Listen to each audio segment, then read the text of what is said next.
Day 2. Hi, I'm Susan. I'm a nicotine addict trying to quit. I've already lost my left leg above my knee.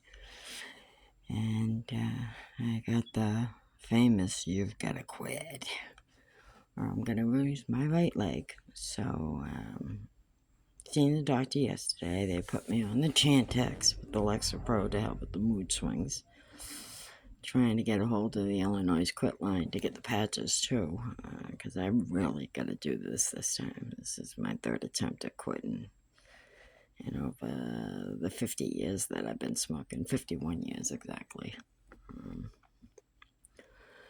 So we get the medicine, and as usual, all these medicines got me going, I guess. So far, I haven't gotten tired yet, thank God. But I'm trying, and that's the most important thing, is I'm trying and I'm attempting. I set my quit date for January 31st.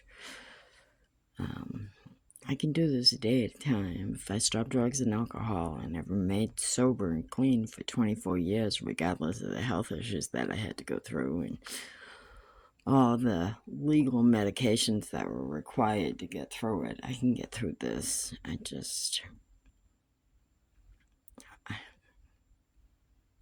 I enjoy smoking, and that's the hard thing.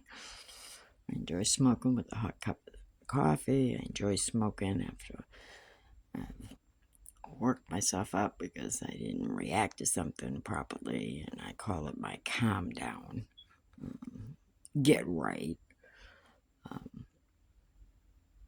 I've made all of those justifications as to why I should continue.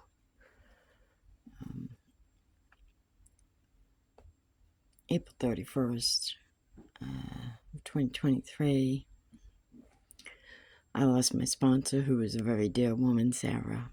She had stage 3 throat cancer.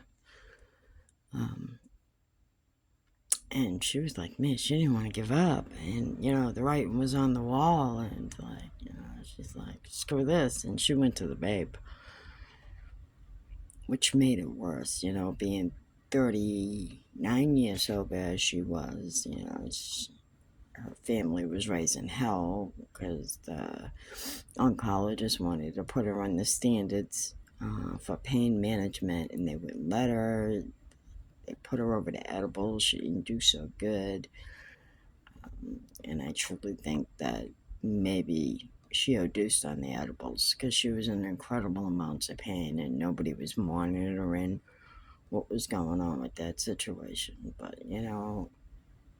she wouldn't give up. And, I could relate to her where you don't want to give it up and you don't want to stop. But the reality is my health is calling me to the carpet to change my behavior.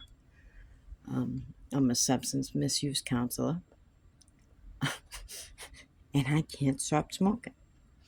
Well, I can now because I've made the commitment to do this a day at a time. If it takes 5 minutes at a time, it takes 10 minutes, it takes an hour, whatever. I'm going to use all the resources out there, the quit line, the medicine, the Chantix reformulated, anything I can to complete this goal. I have to, because I don't want to lose my right leg. I don't want to live as a double amputee. I'm already having a hard enough time adjusting to my independence gone with the left leg being amputated, being on a manual wheelchair, fighting to get through the insurance company's bullshit so that I can get a prosthetic on me. They can't get the right shrinkers on me. They keep falling off. And I'm supposed to be going for first cast in a couple of weeks. And, I don't think I've lost anything as far as the size around what needs to be.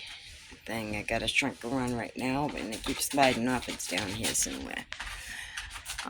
So I don't know what I'm gonna need to get to this goal, but I've got a lot of physical therapy. I've got a lot of lab work to do with bionics. That's gonna be the people who are doing my prosthetic.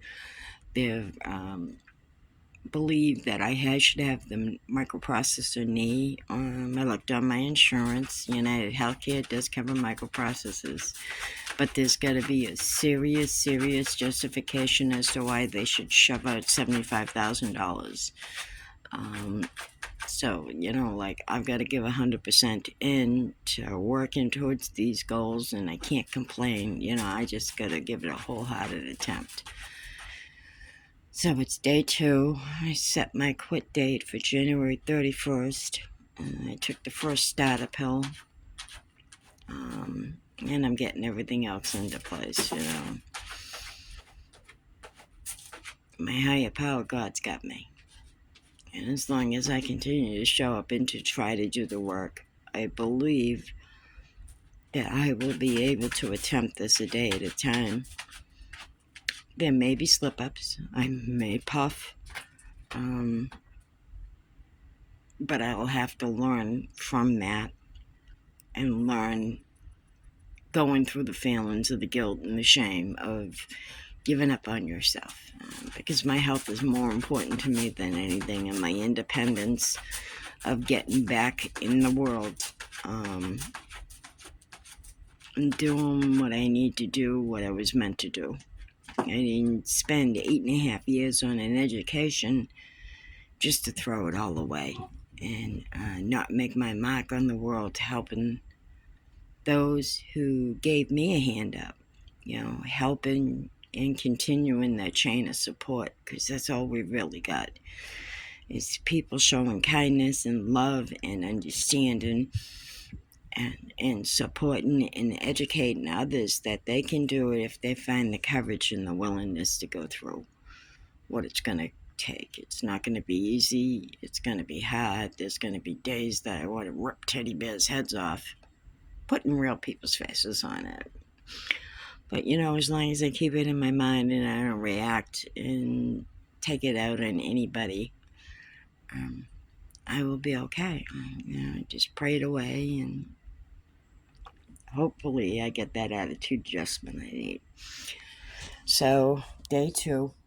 Love you guys. Peace out. Hang in there. You are well worth it. We're all worth it to move to better health and less destructive behaviors that can risk our health.